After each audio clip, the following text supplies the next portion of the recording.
सौगंध राम की खाते हैं हम मंदिर वहीं बनाएंगे। क्या आप जानते हैं ये कविता की लाइनें किसने लिखी हुई हैं? तो दोस्तों बने रहिए हमारे इस चैनल में आर के ज्ञान गॉसिप में। दोस्तों आपका स्वागत है। राम मंदिर आंदोलन के समय हर राम भक्त की जुबान पर एक पंक्ति थी, वो थी सौगंध राम की खाते हैं हम मंदिर वहीं बनाएंगे। वीर रस की ये पंक्ति राम मंदिर आंदोलन का नारा बनी थी, इसलिए बहुत अहम हो जाता है ये जानना कि इसे किसने लिखा था।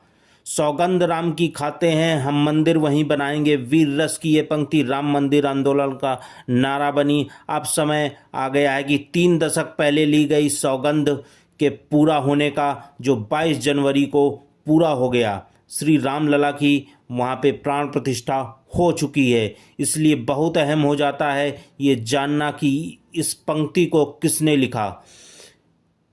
तो एक बार की बात है, शाहजहांपुर की तहसील जलालाबाद के रहने वाले अजय गुप्ता कहते हैं कि मेरे पिता कवि विष्णु गुप्त 6 दिसंबर 1992 को जलालाबाद में एक काव्य गोष्ठी में काव्य पाठ कर रहे थे। इस दौरान अचानक से सूचना मिली कि अयोध्या में विवादित ढांचा गिरा दिया गया है। हालांकि इसके बाद वो घर गए और रात में ही इस पंक्ति पर गीत लिख दिया।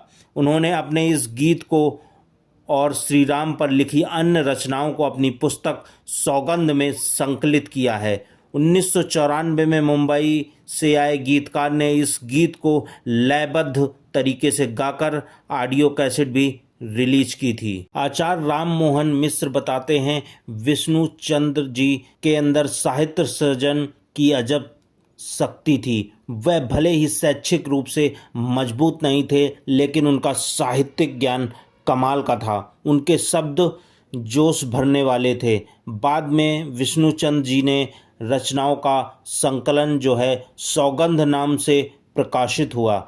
मातृ वंदना, देशगान, आवाहन विष्णुचंद्र गुप्ता की लिखी अन्य रचनाएं थीं। इन्हें हिंदी साहित्य सम्मेलन प्रयाग का साहित्य रत्न पुरस्कार भी मिला था। विष्णु जी अपनी रचना सौगंध राम की खाते हैं में शासन सत्ता को भगवान राम के आदर्श पर चलते हुए अनीति कुशासन से दूर रहने का संदेश भी दिया, जो हमेशा प्रासंगिक रहेगा। राम राम राज्य के निर्माता, दीनों के भाग्य विधाता हैं। राम अनीति के लिए वज्र, राक्षस दल के संघाता हैं। राम समता की प्रखर दृष्टि, ऋषियों मुनियों के त्राता हैं। राम अपृश्यता के नाशक, सबरी केवट के भ्राता हैं। जय श्री राम। जय हिंद, जय भारत।